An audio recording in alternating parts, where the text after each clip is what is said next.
Tonight, the moment you turn off the light and your head hits the pillow, you'll build a whole world. You'll cast the people, write their lines, feel it in your chest like it happened. And here's the part nobody says out loud. It won't be random. The dark ceiling, the quiet, the theater opening the second there's nothing left to do. You already know this. You've argued with someone who isn't in the room and won. You've been the hero. You've imagined the version of your life where you finally mattered. Most people call it overthinking and try to shut it off. Wrong move. Your brain isn't malfunctioning at midnight. It's running a program, and every scene it picks is telling you something specific about your day. By the end, you'll know which of the 5 your brain runs most and what it's been trying to say. Here's why it only gets loud when the lights go off. Reason 1. Your filter clocks out before you do. All day, one part of your brain sits at the front, the prefrontal cortex. Its job is keeping you on task, editing your thoughts before they get weird. It's been doing that all day. The second you lie down, it starts powering down. In the first 20 minutes, prefrontal inhibition drops enough to hand over control. Psychologists call that doorway the hypnagogic state, the thin strip between awake and asleep. When the editor leaves the room, a different network takes over. The default mode network, the part that talks to itself when nothing else is asking for you.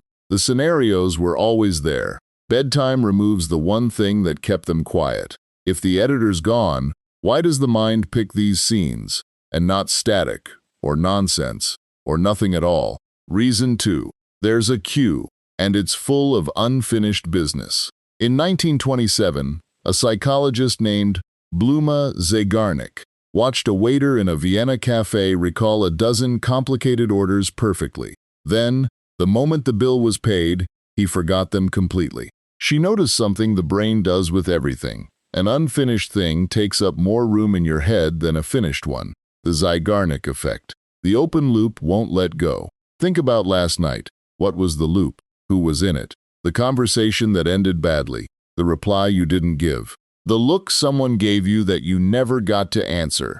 Daniel Kahneman and Amos Tversky named what your mind does with these. Back in 1982, the simulation heuristic.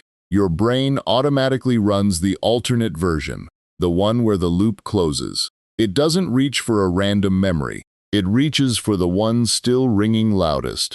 But if the queue fills with unfinished loops, why this exact scene? Why not some other? Reason 3. The scene is a readout of what went missing today. Your brain doesn't pull a fantasy off a shelf. It generates the one scene that matches whatever your day withheld. The lonely person imagines someone finally staying. The overlooked person imagines the room going quiet to listen.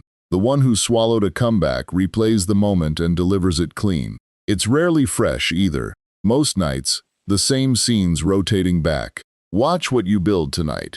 The content isn't escape, it's a diagnostic. Psychologists call this emotional compensation. The mind assembling in the dark exactly what reality didn't hand you in the light. You're not making things up. You're running an inventory of what you needed and didn't get, which raises the question that makes none of this make sense. If the scene is basically the wound, replayed, why does it feel good? Reason 4. Your brain pays you for the preview. In 1997, neuroscientist Wolfram Schultz found that dopamine doesn't wait for the reward. It fires at the anticipation, the moment your brain believes the good thing is coming. That's anticipatory dopamine. Your imagination triggers it fine. You don't need the real apology. Picturing it releases a real hit of the chemical, right there in the dark. Notice last night's scenario. Did it feel good to run it? That warmth is real, and it's the tell. The winning argument feels warm. That's why you run it twice. The preview pays. The reward is also exactly where the problem starts. Reason 5. The preview is good enough to stop you needing the real thing. Everyone assumes these scenarios help you process, prepare, heal. Here's the harder truth. At bedtime, the imagined resolution gives your brain enough of the reward that the emotional circuit quietly settles, as if the thing got resolved. It didn't. Nothing changed. The apology never came. But your brain got paid anyway. How many times has it served you the same scene this week? For most people lying awake, it's the same conversation, Same person, 30 times a month. No dishes to wash, no phone ringing, nothing at midnight to break the loop.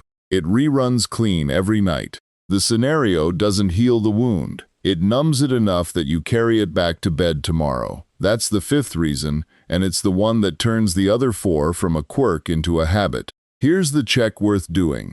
There's a difference between your mind processing something and your mind hiding in it. If every scenario is the version where you win, where they finally understand, that's worth sitting with. Not because something is broken, because it's pointing at something in your real life that keeps failing to give you those things. The fantasy isn't the problem, it's the problem statement. Your imagination isn't defective. It's carrying the emotional work your day didn't finish.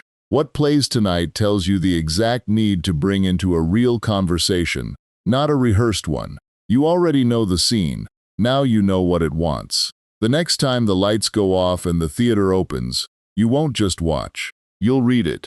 You'll know who wrote tonight's script and what it came to collect. If these scenarios are why you wake up tired, there's a video here about exactly why rest stopped restoring you. Subscribe so the next one finds you. We don't just describe people, we decode them.